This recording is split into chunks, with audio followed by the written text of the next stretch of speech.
ये लीजिए अवन ने, हमें एक बार फिर बताइए क्या फरमाया उन्होंने। मेरे हमीद से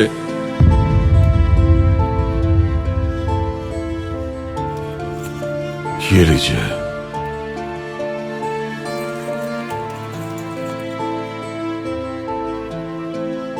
फिर बताइए क्या फरमाया उन्होंने।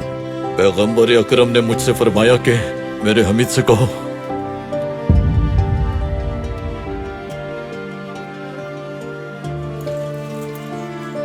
ये लीजिए।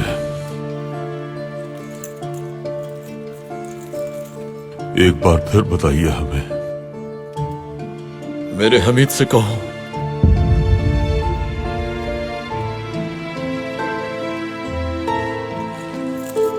ये लीजिए।